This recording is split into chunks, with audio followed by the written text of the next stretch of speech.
Assalamualaikum warahmatullahi wabarakatuh. Selamat pagi anak-anak sekalian. Perkenalkan, nama saya Muhammad Umar Said. Kita akan berjumpa dalam pelajaran fisika. Tak kenal maka tak sayang. Maka sebaiknya kita perkenalan dulu ya. Nama saya Muhammad Umar Said. Saya akan mengampu pelajaran fisika pada kelas 10 SMK Negeri 1 Tambak Boyo. Nah, pada bab pertama ini kita akan membahas tentang besaran dan satuan.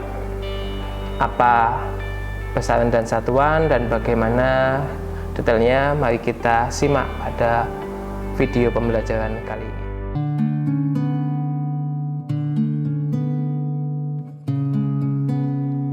Assalamualaikum warahmatullahi wabarakatuh. Selamat pagi anak-anak.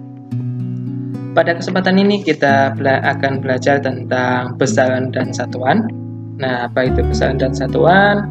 Mari kita lanjutkan pada pembahasan.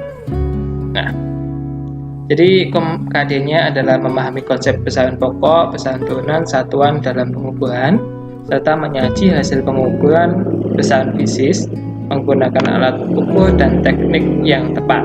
Jadi itu adalah KD yang akan kita pelajari dengan tujuan seperti ini: menjelaskan pengertian besaran fisis, identifikasi besaran pokok dan turunan, menentukan dimensi suatu besaran tertentu, dapat melakukan pengukuran panjang, masa, waktu dengan benar, kemudian menyajikan hasil pengukuran pada tabel dengan kaidah angka petik. Nah, tadi besaran yang pokok pada pokok bahasan ini, yang pertama adalah besaran, kedua dimensi, ketiga satuan, tempat pengukuran, yang kelima adalah angka penting. Nah, besaran fisis, jadi besaran fisika dalam fisika ya, itu adalah besaran. Apa sih besaran itu? Jadi segala sesuatu yang punya nilai. Jadi yang punya nilai dapat diukur dan dapat dinyatakan dalam angka. Misalkan kita punya kita punya buku ini. Buku ini yang bisa kita ukur apa saja yang punya nilai. Yang pertama misalkan ada panjangnya. Berarti panjang itu adalah besaran. Kenapa lagi? Misalkan masanya. Nah, bisa diukur kan masanya nanti berapa, kemudian dinyatakan dalam angka misalkan 0,1 kg. Jadi ini punya dua besaran minimal, satu ada besaran panjang, kedua adalah besaran massa. Itu. Nah, sebagai contoh ini panjang meja 120 cm. Jadi panjangnya itu adalah besaran. Jadi panjang itu bisa dinyatakan dalam angka, bisa diukur panjang mejanya. Jadi 120 cm, angkanya adalah 120. Nah, ini adalah besaran panjang. Contoh non besaran fisis itu misalkan gini, cantik atau tampan lah. Seberapa tampan? Nah, itu ada ukurannya enggak? Bisa diukur enggak? Nanti dibandingkan, orang Indonesia cantiknya seperti ini. Kalau orang Afrika, misalkan Indonesia putih, semakin putih semakin cantik lah. Kalau orang Afrika nanti bagaimana? Nah, itu juga berarti bukan sebuah besaran karena tidak bisa dinyatakan dalam angka, alat ukurnya juga tidak ada, maka itu bukan besaran fisis. Selanjutnya, nah, pembagian besaran itu yang pertama ini menurut asalnya nanti ada besaran pokok dan besaran turunan. Kalau menurut arahnya, nah itu ada besaran skalar dan besaran vektor. Maksudnya arah itu bagaimana nanti kita lanjutkan. Asalnya, nah, besaran pokok dan turunan itu penjelasannya seperti ini. Besaran pokok itu adalah besaran yang satuannya telah didefinisikan terlebih dahulu atau tersendiri. Jadi ini ditentukan dulu sebelum masuk ke besaran turunan.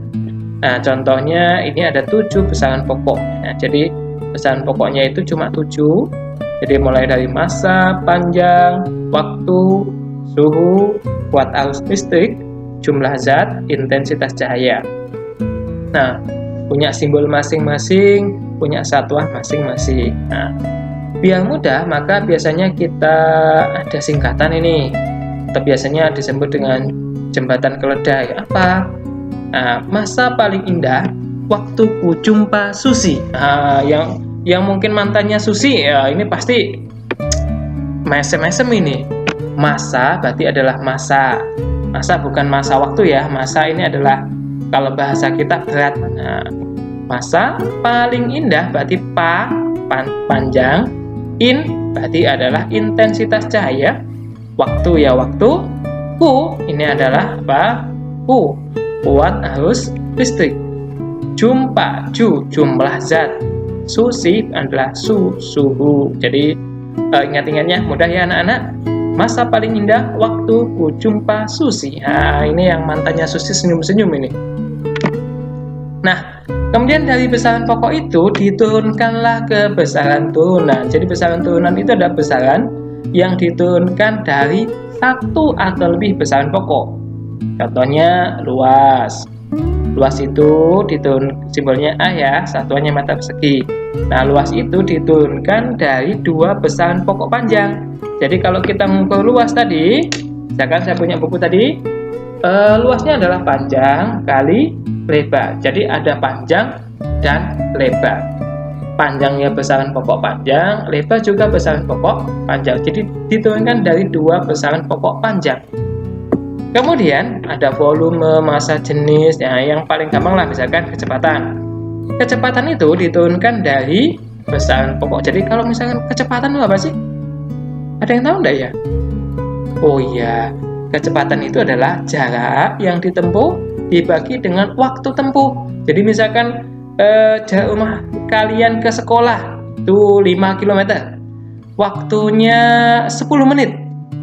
Maka 5 km per 10 menit, maka bisa diganti dengan setengah kilometer per menit. Nah, itu adalah kecepatan diturunkan dari besaran pokok panjang, waktu kalian jarak kalian ke sekolah, sama waktunya tadi, waktunya setengah jam tadi, 10 menit tadi, itu adalah besaran pokok waktu. Maka kecepatan diturunkan dari besaran pokok panjang dan waktu. Selanjutnya tadi ada pembagian besaran menurut arahnya, yaitu besaran skalar dan besaran vektor. Besaran skalar itu besaran yang hanya punya nilai, tidak punya arah. Contohnya ada massa, waktu, suhu, jarak, kelajuan, dan lain-lain. Massa, misalkan massamu 50 kg. Kalau saya tanya, nah nilainya kan 50 kg tadi ya? Arahnya kemana? Ada enggak? Oh, enggak ada. Pasti hanya nilainya saja. Itu contoh dari besaran skala. Nah, waktu juga sama. Waktu enggak punya arah, ya tentu yaitu waktu. Misalkan 50 detik, 30 detik, setengah jam, 1 jam. Arahnya enggak ada. Itu besaran skala. Kemudian, besaran vektor. Nah, ini beda dengan besaran skala tadi. Ini selain punya nilai, memiliki arah. Jadi punya arahnya kemana? Misalkan tadi gaya.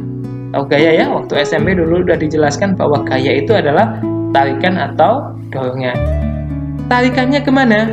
Ke kanan, ke kiri, ke atas, ke bawah. Nah, itu yang disebut dengan arahnya.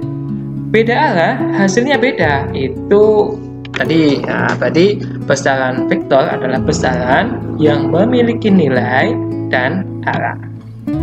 Kita lanjutkan. Nah, sekarang satuan.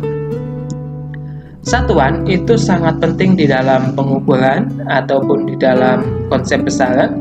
Jadi satuan itu ya satuan untuk pembanding. Ya, jadi satuan itu pembanding. Kita membandingkan sesuatu dengan sesuatu yang sudah pasti dengan ukurannya.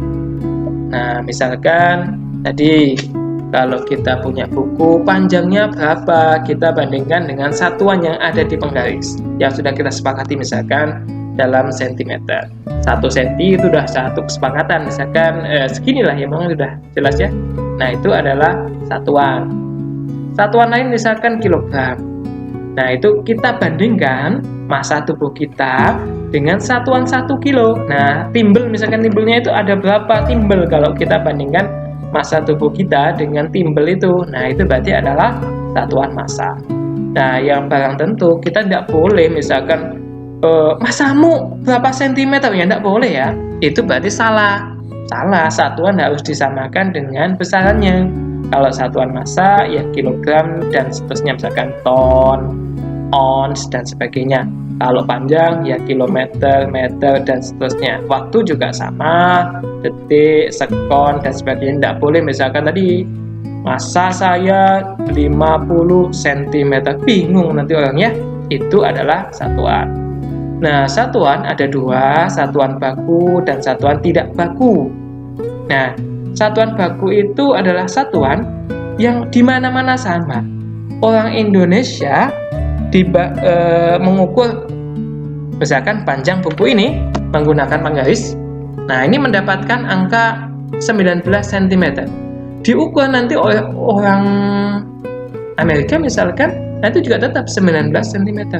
Di bawah nanti di India mengukur dengan penggaris juga sama 19 cm. Itu satuan baku. Nah, kalau satuan tidak baku bagaimana? Nah, misalkan buku ini saya ukur dengan tangan saya. Oh, ternyata tidak sampai 1 jengkal. Nah, ini tapi nanti kalau buku ini diukur oleh anak saya yang masih 5 tahun, nanti bisa 2 jengkal. Nah, berarti kan tidak baku, tidak sama. Hasil saya mengukur dengan anak saya yang mengukur hasilnya beda.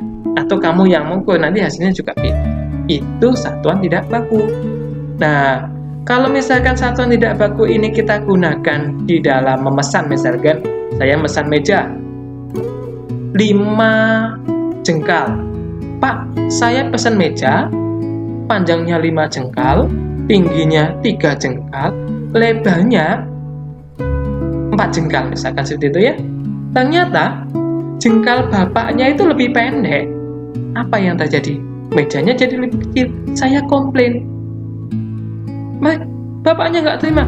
Ini loh, Pak, saya ukur sudah betul 5, Pak. Nah, seperti itu. Nah, jadi nanti kalau satuannya tidak baku, hasil yang didapatkan tidak baku juga, tidak sama satu dengan yang lain. Nah, itu pendahuluan pada pembelajaran hari ini. Besok kita akan lanjutkan pada dimensi. Nah, apa itu dimensi? Bagaimana menentukan dimensi? Akan kita bahas pada video sesi selanjutnya. Oke, sekian. Sampai ketemu pada pembelajaran selanjutnya. Assalamualaikum warahmatullahi wabarakatuh.